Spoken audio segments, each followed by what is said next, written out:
Salam alaikum, Azul Fenaon, Shabbat Shalom. Je voudrais dans cet audio parler d'un sujet. On a vu depuis quelques jours un certain nombre d'individus, de gens, de groupes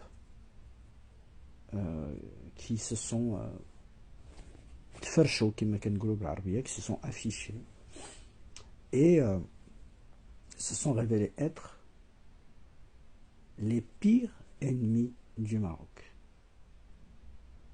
Et pire encore dans tout ça, qui étaient soutenus matériellement, financièrement, par nos ennemis de l'Est. Mais, très chers Marocains, je vais vous dire une chose. Quand il y a un groupe de traîtres, ils finissent toujours par se trahir entre eux. Alors, la trahison, elle peut être d'ordre pécuniaire. Tu as touché plus que moi, tu as plus d'argent que moi, tu es plus visible que moi, etc., etc. Ils finissent par se trahir eux-mêmes. Et lorsque vous trahissez votre pays, sachez que vous ne faites plus partie de ce pays. Vous perdez la nationalité, vous perdez tout lien avec le pays et vous perdez aussi votre famille. Mais j'ai l'impression que, au vu et au regard de ce que j'ai pu entendre de ces gens-là, j'ai l'impression que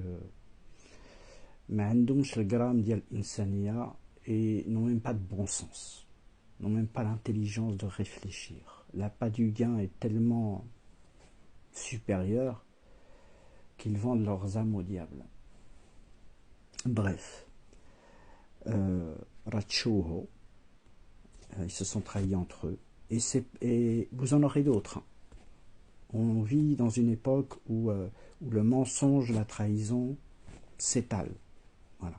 D'ailleurs, je vous rappelle une citation de Napoléon Bonaparte. Le mensonge ne sert à rien parce qu'il ne sert qu'une fois. Bref, je vous laisse continuer, je vous laisse faire la suite. Pour la trahison, c'est la même chose. La trahison ne sert à rien parce que tôt ou tard, elle est défaite. Donc, chers Marocains et chères Marocaines, il faut savoir que lorsque vous trahissez votre nation, et qui plus est encore avec un autre pays, ça s'appelle intelligence avec l'ennemi. Je vous invite à aller voir le code pénal marocain sur ce sujet. Pour nos amis francophones qui nous écoutent, d'aller voir le code pénal français de haute trahison et d'intelligence avec l'ennemi, où ça vous mène en temps de paix et où ça vous mène en temps de guerre. Voilà.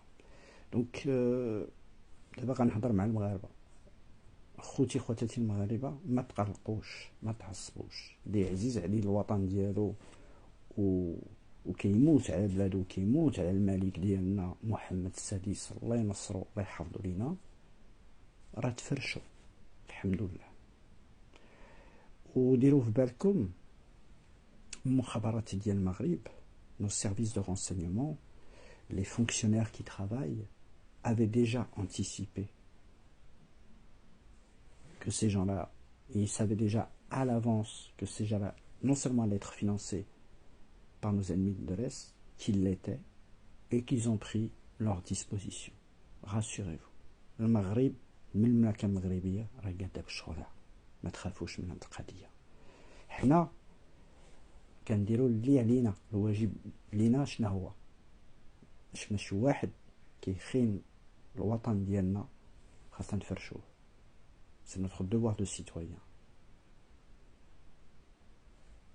Voilà. Je laisse juste une petite minute de silence entre ces deux mots. Dénoncer, c'est protéger son pays. Et une fois que vous avez dénoncé, ne rentrez pas dans la violence. Ne cherchez pas à les attaquer ou les brutaliser. C'est pas votre rôle. Le Maroc est un état de droit. Memlaka al-Maghribiya, Memlaka Sharifa. Nous avons une justice, nous avons des services de police, et c'est de faire leur travail. On met très fouche. Nous, notre devoir s'arrête à هاد السيد هذا راه كيعير المغرب راه مغربي هاد السيد هذا راه كيخين الوطن ها هو شكون اللي كيمولو شكون اللي كيوقف معاه هادي هي الخدمه ديالنا. Voilà, c'est tout ce que je voulais dire. Pour les khawatistes, méditez là-dessus. Parce que si vous amenez quelqu'un au Maroc, et de l'autre côté il rentre au Maroc comme certains et qui se positionne en faveur du Polyzéro, vous êtes complice d'une trahison. Ne l'oubliez pas.